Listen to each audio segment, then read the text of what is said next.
नमस्कार विद्यार्थी मित्रांनो, आपण काल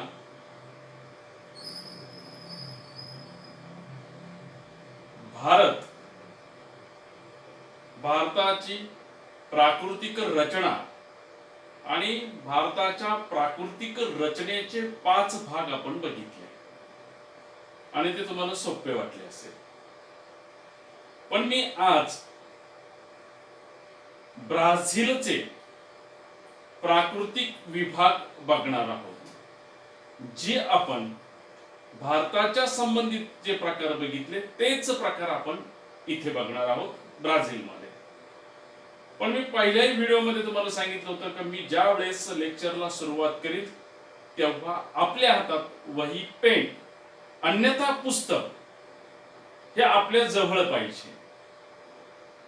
आणि मी कालचा होमवर्क असा दिला होता की तुम्ही ब्राझीलचा पॉलिटिकल मॅप राजकीय नकाशा हा करून ठेवा असं मी सांगितलं होतं. कारण मला आता मी ह्या ब्राझीलच्या प्राकृतिक रचनेमध्ये काही राज्यांची नावं घेणार आहे. साओ पावलो, पोर्तो अलेग्रे, रोराइमा, पारा, अमापा, रियो ग्रांडो दो नॉर्ते ही अशी मी नावं घेणार आहे. आज जरी पुस्तक नसेल तर मी उच्चार करतानाच लिहून घेतलेलं अतिशय सोपं होईल. मला माहिती तुम्ही काल हा पॉलिटिकल नकाशा बघितला नसेल, त्यामुळे मी आता इथून उच्चारल्याबरोबर तुमचं त्या राज्याचं लोकेशन तुमच्या नजरेसमोर येणार नाही नकाशामधलं, आणि मग ते समजायला अडचण होते. म्हणून मी काय सांगितलं, साओ पावलो, पोर्तो अलेग्रे, रोराइमा, पारा, अमापा, रियो ग्रांडे दो नॉर्ते ही राज्य. त्यानंतर रोराइमा इथेच तुम्हाला एका शिखराचा उल्लेख करायचा आहे. ते 3014 मीटरचं आहे. साधारणतः व्हेनेझुला आणि रियो इमा या राज्यांच्या मध्ये हे आहे आणि त्याचं नाव आहे पिको दो नेम्लिना. पिको दी नेम्लिना हे नाव असेल. त्याच्यानंतर मी काही नद्यांचा उल्लेख करणार आहे. अमेझॉन, पॅराग्वे, पॅराना, उरुग्वे ह्या नद्यांचा मी उल्लेख करणार. काही बेटांचा उल्लेख करणार आहे. मोरंजा बेट हे साधारणतः ब्राझीलच्या उत्तरेला आहे. अमेझॉन नदीच्या मुखाजवळ आहे, किंवा अमेझॉन नदी आणि टेकॉन्टिस नदी या 2 नद्यांच्या मध्ये ते आहे. त्याच्यानंतर मोरंजा उपसागर याचा मी उल्लेख करणार आहे. साओ मार्कोस या उपसागराचा मी उल्लेख करणार आहे. हे एवढे घटक मी आज या प्रकरणामध्ये माझ्या बोलण्यातून मी करणार आहे मित्रांनो. म्हणून याचं पाठांतर होणं, नकाशावरनं पाठांतर होणं, पेजवरनं पॅरेग्राफ मधून पाठांतर होणं नाही, नकाशा डोळ्यासमोर ठेवूनच पाठ करणं हे अत्यंत महत्वाचं आहे. त्याशिवाय या प्रकरणाला किंवा या पॉइंटला एक वेगळ्या प्रकारची रंगत येणार नाही. जोपर्यंत मी बोललो की तुमचं लोकेशन नजरेसमोर बरोबर ते लोकेशन आलं पाहिजे, मग समजायला आणि त्याच्यामध्ये तुम्हाला रंजकता वाटेल. नाही आपल्याला हे कळलंय तेव्हा आपण हे सगळं करणार. मी आता माझ्या मूळ मुद्द्याकडे येतोय. ब्राझीलचे प्राकृतिक विभाग. मित्रांनो, या ब्राझीलकडे आपण एक दृष्टिक्षेप टाकल्यानंतर आपला असं लक्षात येतं, पिवळा कलर, तपकिरी रंग आणि डार्क तपकिरी रंग. मी त्या दिवशी सांगितलं की सूची बघायची आधी. एका दृष्टिक्षेपात असं लक्षात येतं की इथं पठार, डोंगर रांगा, उच्चभूमी हे खूप आहे. पण एवढं नक्कीच की भारताची हिमालय पर्वतरांगा जशा सलग होत्या, सह्याद्री घाट जसा सलग होता, तसं मात्र या ब्राझीलमध्ये या पर्वतरांगा असेल, हे पठार असेल, यांची सलग मालिका अशी नाहीये. हे प्रथमतः लक्षात घेतलं पाहिजे. मग तिथे वाहणाऱ्या नद्या कोणत्या? तर अमेझॉन ही सगळ्यात प्रमुख नदी आहे उत्तरेकडची. दक्षिणेकडे पॅराग्वे, उरुग्वे, पॅराना या नद्या आहेत. या नद्यांच्या खोऱ्यांमध्येच तुम्हाला मैदानी भाग दिसेल. बाकी मैदानी भाग या ब्राझीलमध्ये अभावानेच तुम्हाला पाहायला मिळेल.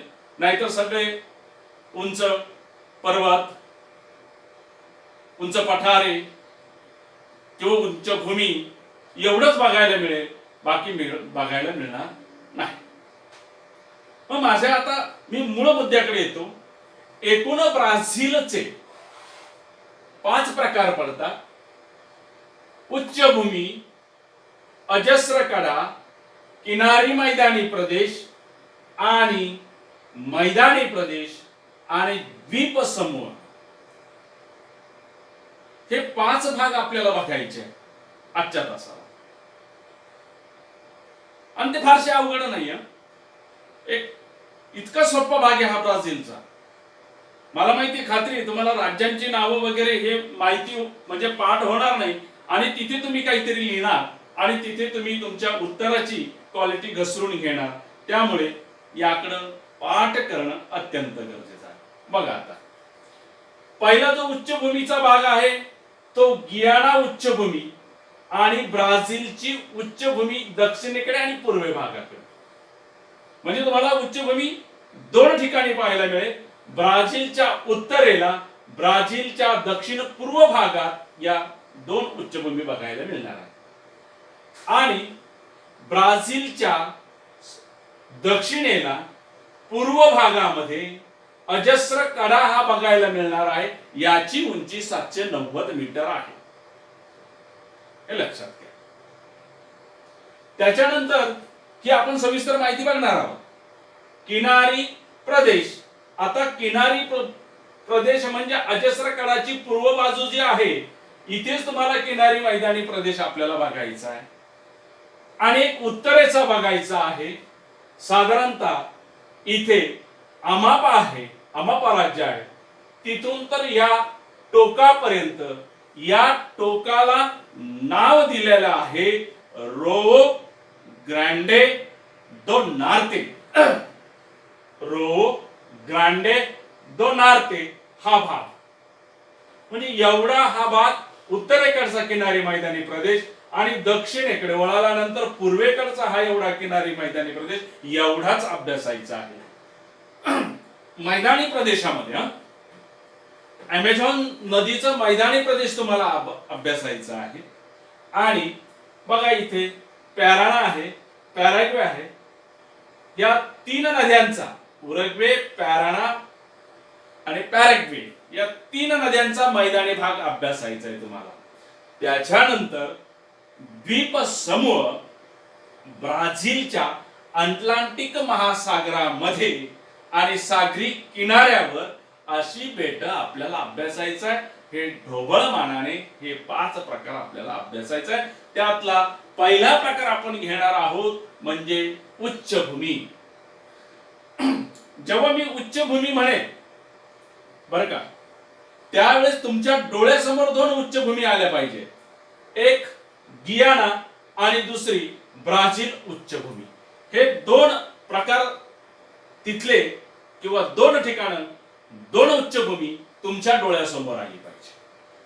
हो, आता त्याच्यातली ही साऊथ ईस्ट साइडची जो ब्राझीलची उच्चभूमी आहे त्याला ब्राझीलची उच्चभूमीही असं म्हणतात.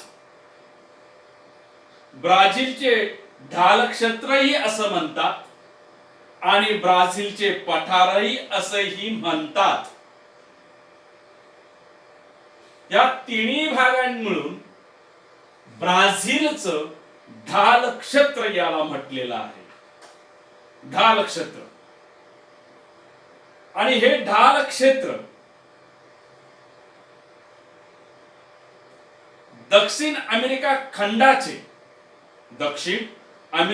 खंडाचे गाभा क्षेत्र मानले जातात. याचं कारण इथे अतिप्राचीन आहे, अतिप्राचीन अग्निजन्य खडक आहे, उच्च प्रतीचा रूपांतरित खडक आहे. या सगळ्या कारणांमुळे याला गाभा क्षेत्र असं म्हटलेलं आहे.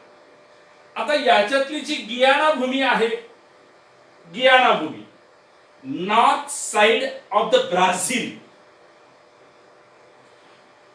ही जी उच्चभूमी जी आहे ना उत्तरेकडची मित्रांनो, हिचा बराचसा मुख्य भाग इथे व्हेनेझुला आहे.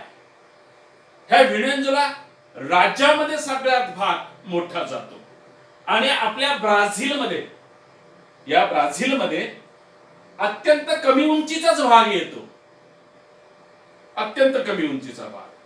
म्हणजेच हा गियाना उच्चभूमी ह्या व्हेनेझुला पासून स्टार्ट होतो, तर इकडे फ्रेंच गियाना म्हणून आहे, इथे north side of the Brazil, इथे तुम्हाला फ्रेंच गियाना दिसेल.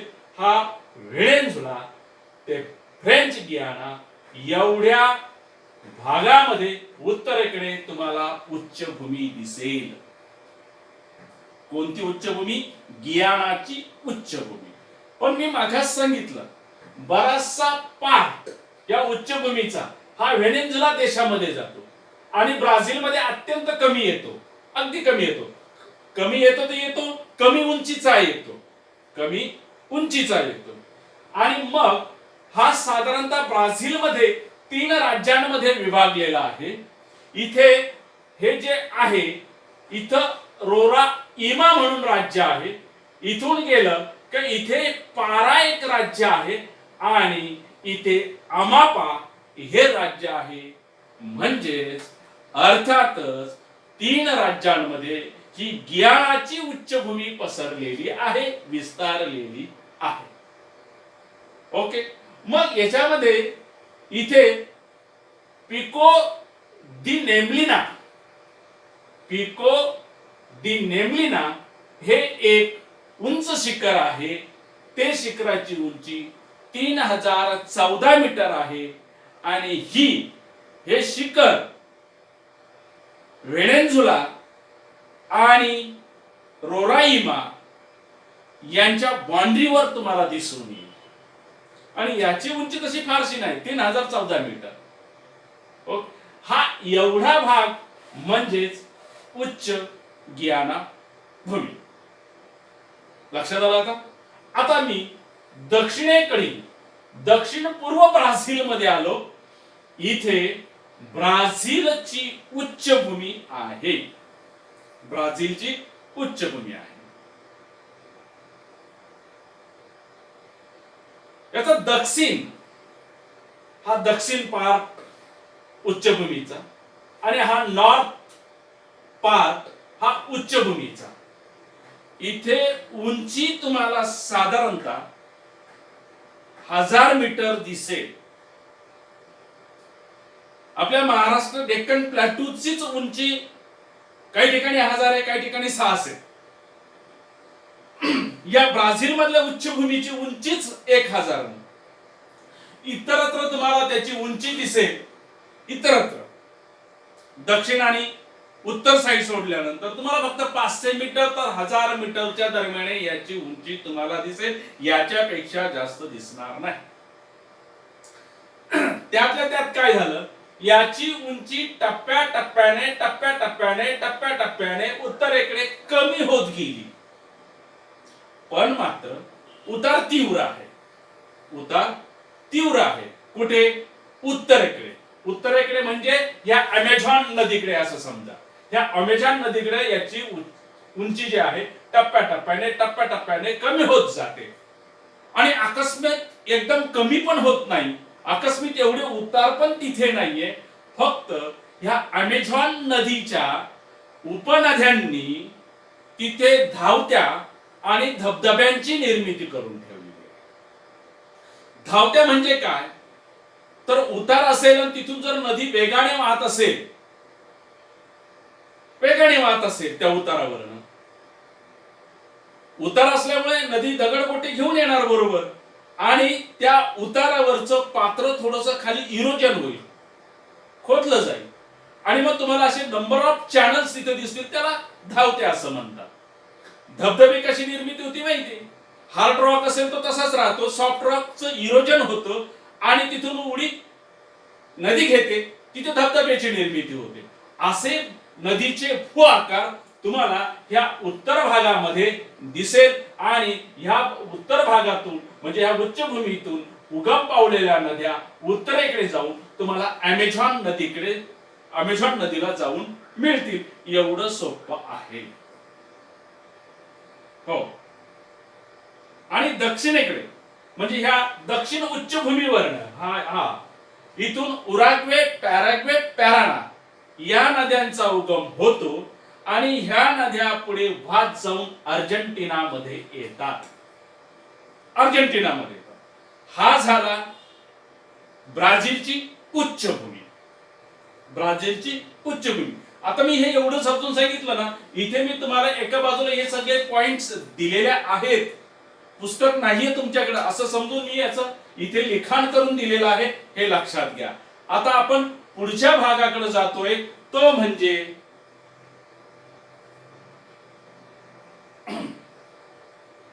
अजस्र कडा.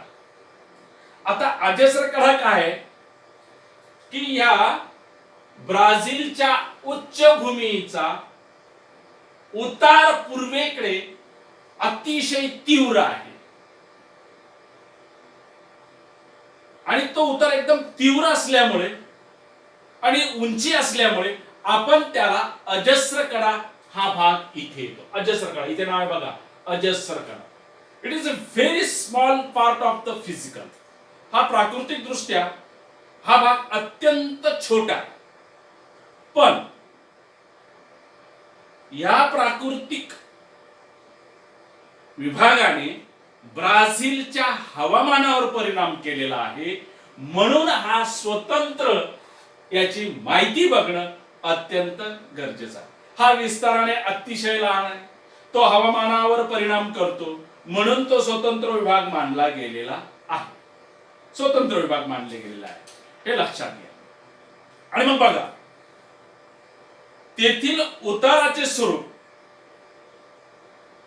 हे तिथल्या हवामानावर परिणाम करतो, म्हणून याला स्वतंत्र मानलाय. ही बाजू लक्षात घ्या.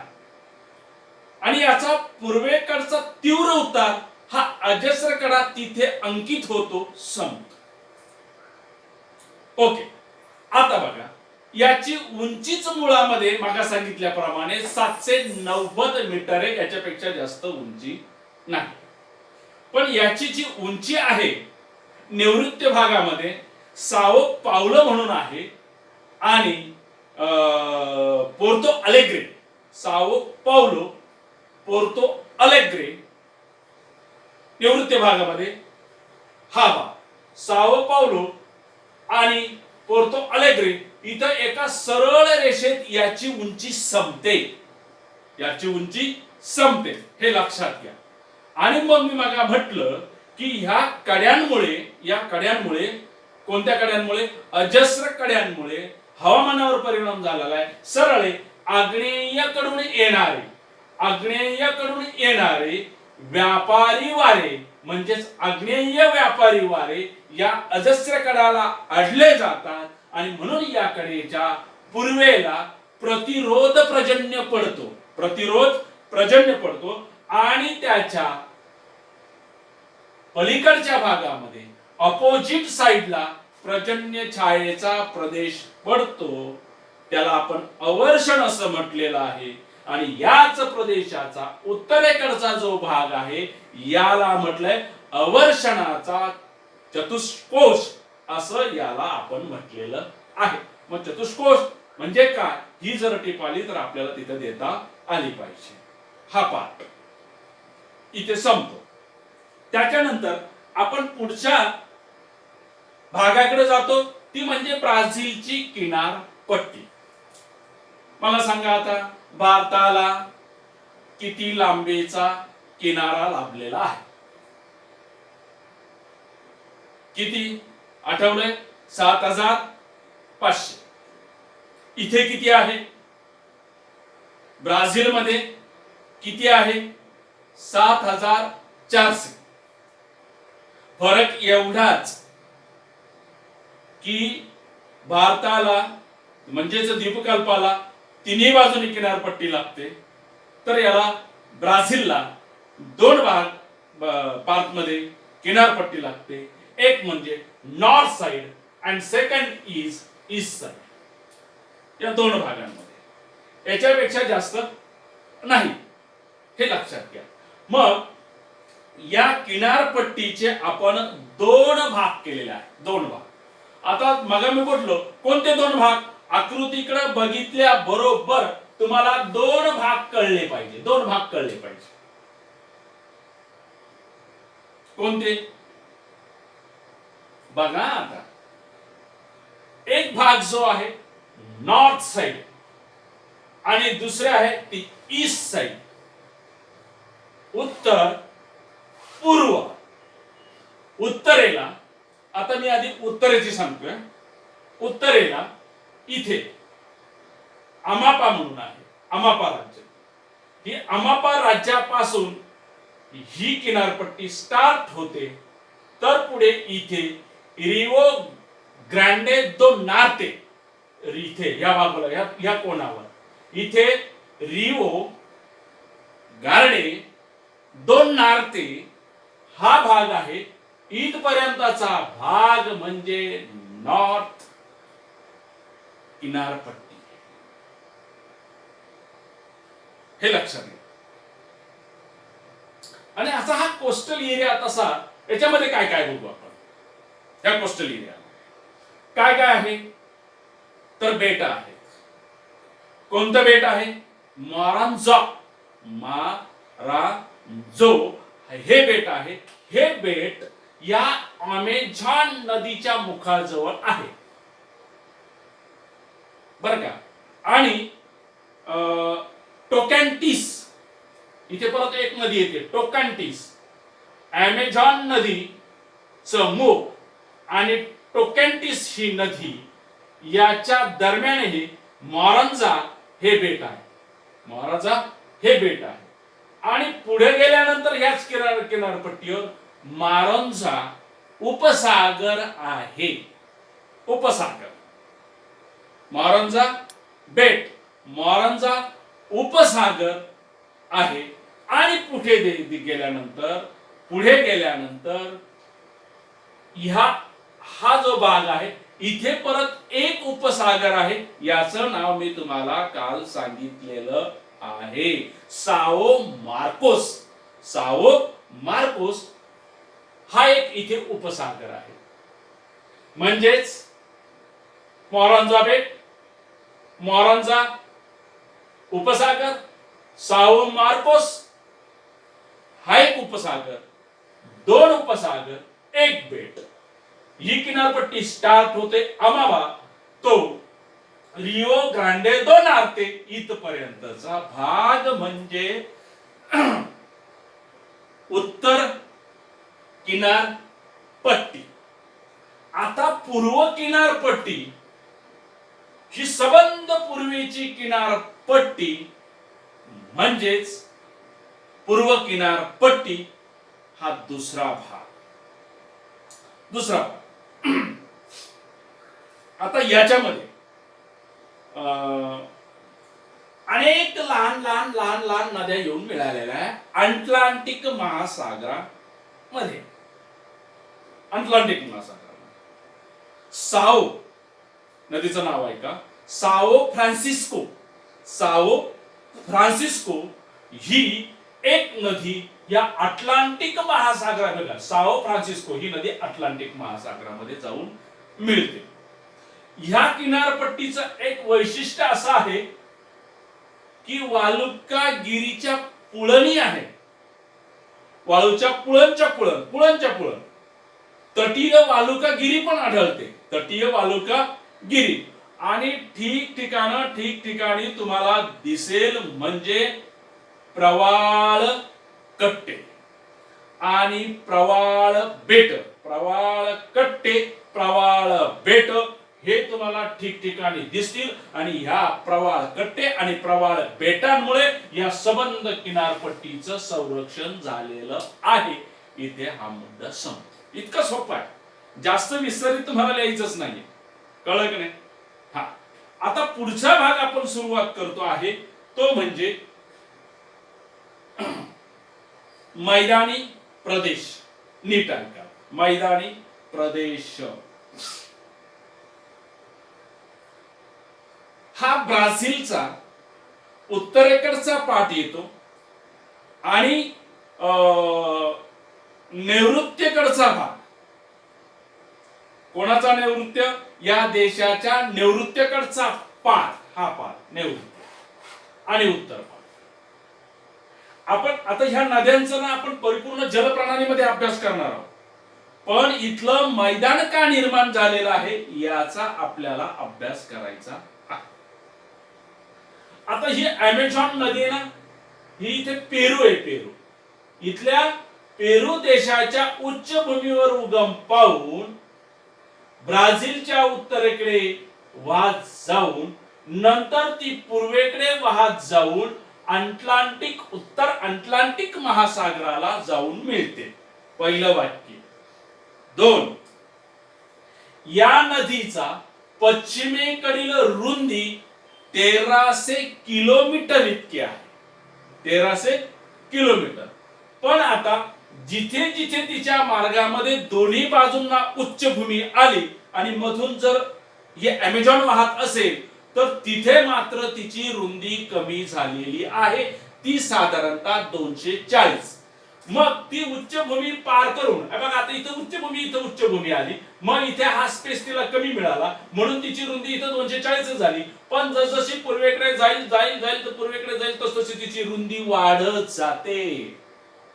आणि या नदीला अनेक उपनद्या, गियानाच्या उच्चभूमीवरनं उगम पावणाऱ्या नद्या आणि ब्राझीलच्या उच्चभूमीवरनं नॉर्थ साइडने उगम पावणाऱ्या नद्या या अमेझॉनला मिळालेल्या आहे.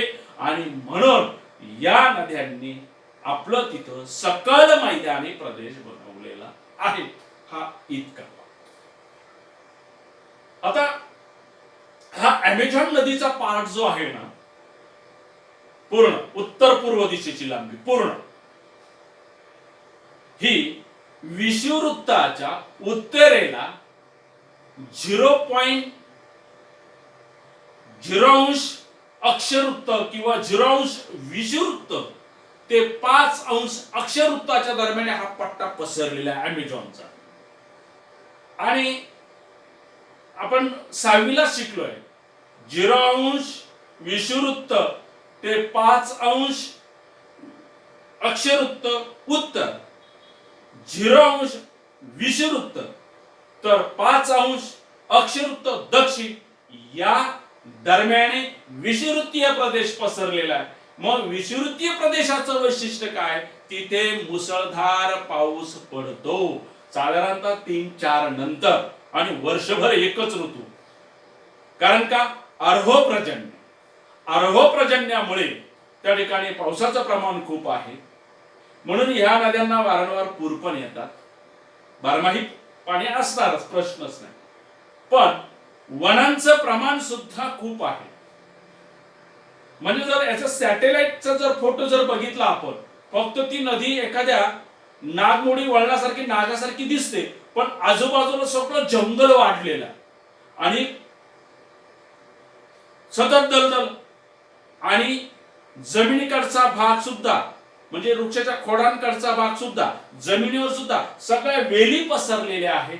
त्यामुळे हा भाग दुर्गम आहे. प्लेन आहे, सकल आहे, पण पावसाचं प्रमाण खूप, वनांचं प्रमाण खूप, वेलींचं प्रमाण खूप. त्यामुळे हा भाग दुर्गम बनला. त्यामुळे शेती योग्य किंवा मानवाच्या लायकीचा हा भाग नाही, हे लक्षात घ्या.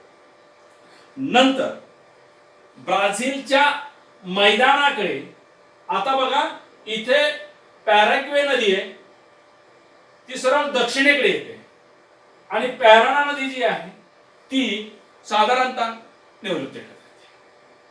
तिथं ह्या नद्यांनी गाळाचं मैदान तयार केले आपापल्या खोऱ्यामध्ये. नंतर त्या अर्जेंटिनाकडे वाहत जातात. अर्जेंटिनाकडे हे लक्षात घ्या, अर्जेंटिनाकडे. त्यामुळे यांचं फारसं खूप विस्तीर्ण असं मैदानी प्रदेश आहे असं नाही. म्हणून मी पहिल्याच याच्यामध्ये बोललो की ब्राझील मध्ये मैदानी प्रदेश हा अभावानेच आढळतो. नंतर इथं पॅन्टॅनल हा दलदली प्रदेश आहे. पॅन्टॅनल कोणता? पॅन्टॅनल हा साधारणतः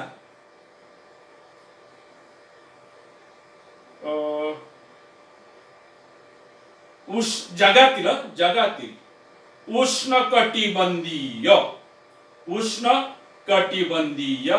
पाणथळ भूमींपैकीच एक आहे.